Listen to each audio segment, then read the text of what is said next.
തീർച്ചയായും ജാമ്യം കിട്ടിയതിൽ സന്തോഷം പങ്കുവയ്ക്കുന്നു. കാരണം ചെയ്യാത്ത കുറ്റത്തിന് കഴിഞ്ഞ 9 ദിവസമായിട്ട് ഈ 2 പ്രായമായ കന്യാസ്ത്രീ അമ്മമാർ ജയിലിലായിരുന്നു. മതവിദ്വേഷം പ്രചരിപ്പിക്കുന്ന ന്യൂനപക്ഷങ്ങൾക്ക് നേരെ ആക്രമണം നടത്തിക്കൊണ്ടിരിക്കുന്ന ഒരു സീരീസ് ഓഫ് ഇൻസിഡൻസ് നമ്മുടെ രാജ്യത്ത് എല്ലായിടത്തും നടക്കുകയാണ്. ഇതിന് ഏറ്റവും അവസാനത്തെ ഉദാഹരണമാണ് 2 കന്യാസ്ത്രീ അമ്മമാരെ ഇല്ലാത്ത കേസുണ്ടാക്കി കള്ളക്കേസുണ്ടാക്കി ജയിലിലടച്ചത്. എന്നിട്ടത് ജാമ്യം കിട്ടാതിരിക്കാൻ വേണ്ടി പ്രോസിക്യൂഷൻ ഗവൺമെൻറ്റിന് വേണ്ടി അതിശക്തമായിട്ട് വാദിച്ചുകൊണ്ടിരുന്നു.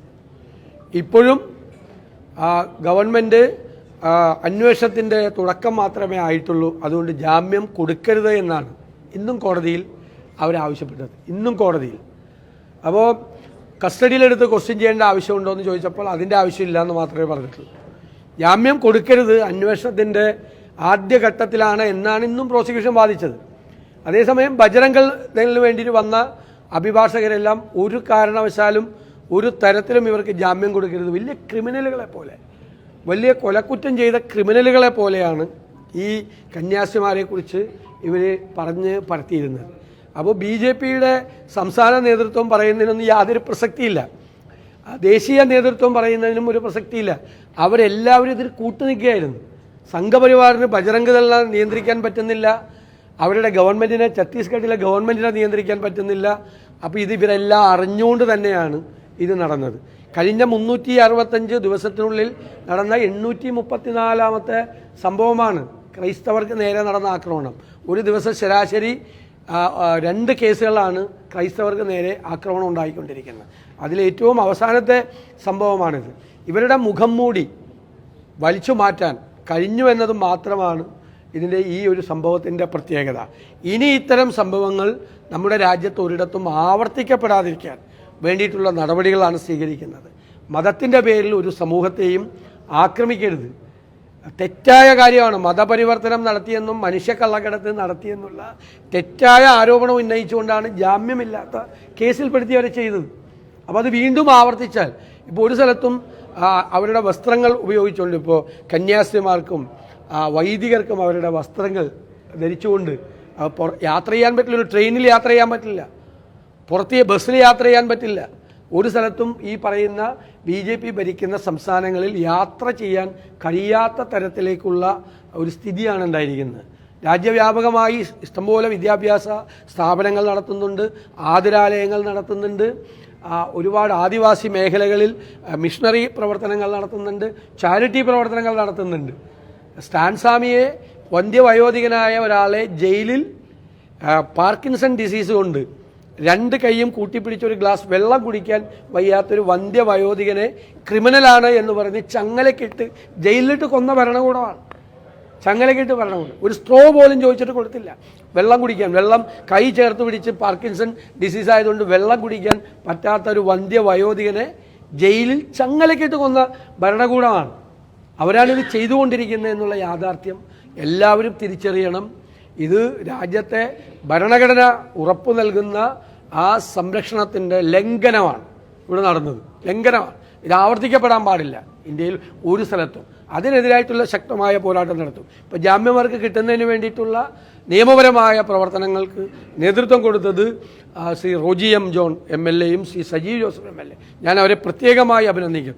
അവരവിടെ ക്യാമ്പ് ചെയ്ത്, പ്രത്യേകിച്ച് റോജി അവിടെ ക്യാമ്പ് ചെയ്തവർക്ക് ജാമ്യം കിട്ടണവരെ അതിന് വേണ്ടിയിട്ടുള്ള ലീഗലായിട്ടുള്ള കാര്യങ്ങൾ ചെയ്തു. ഇനി FIR ക്വാഷ് ചെയ്ത് ഈ നിയമപരമായി കോടതിയിൽ പോയി FIR ക്വാഷ് ചെയ്യുന്നത് വരെയുള്ള നിയമ പോരാട്ടത്തിന് പൂർണ്ണമായ പിന്തുണ ഞങ്ങൾ നൽകും. അതാണ് FIR ക്വാഷ് ചെയ്യണം. കോൺഗ്രസിന്റെ കാലത്താണ് ഇത്തരത്തിൽ നിയമം കൊണ്ടുവന്നത്. രണ്ടാമത്തെ കാര്യം, രാജീവ് ചന്ദ്രശേഖർ പറയുന്നത് കോൺഗ്രസ് ഒരു കപട രാഷ്ട്രീയമാണ് ഇപ്പോൾ കളിക്കുന്നത്. അത് മാത്രമല്ല, ഇപ്പോൾ അരമനകൾ തോറും രാജീവ് ചന്ദ്രശേഖർ കയറി ഇറങ്ങുന്നത്. അല്ല, അത് കയറി ഇറങ്ങാൻ തുടങ്ങിയിട്ട് കുറേ നാളായി.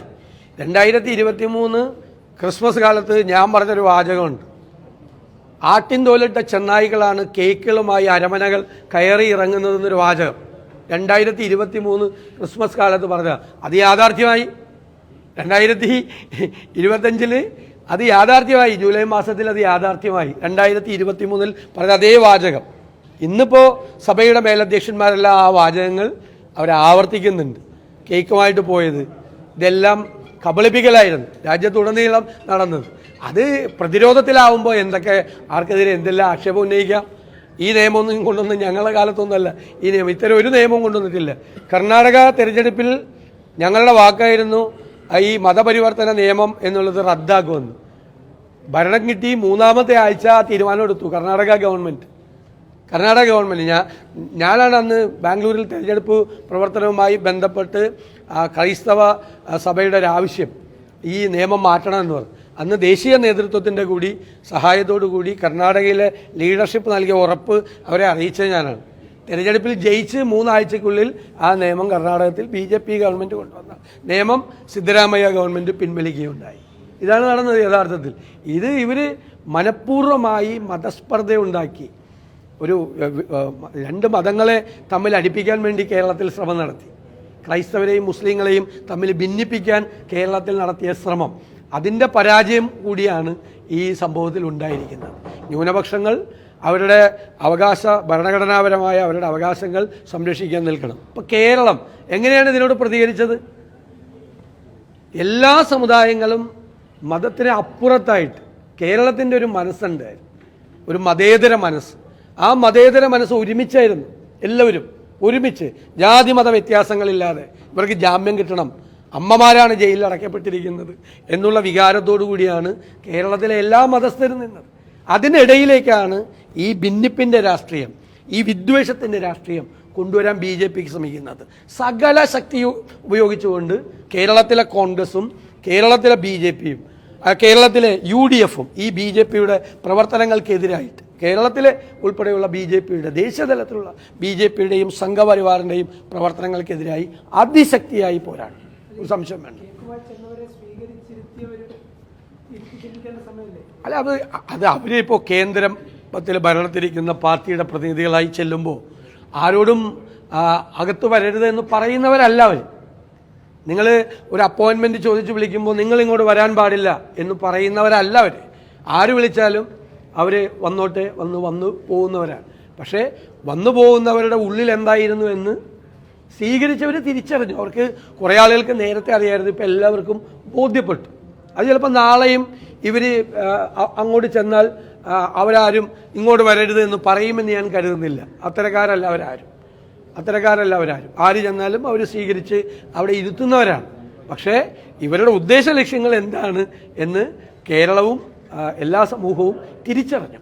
മനുഷ്യരെ തമ്മിൽ ഭിന്നിപ്പിച്ച് ശത്രുക്കളാക്കി അതിൽ നിന്ന് രാഷ്ട്രീയ മുതലെടുപ്പ് നടത്തി നേട്ടമുണ്ടാക്കാൻ ശ്രമിക്കുന്നവരാണ്. എന്നിട്ടാണ് ഇപ്പോൾ നാടകം കളിക്കുന്നത്.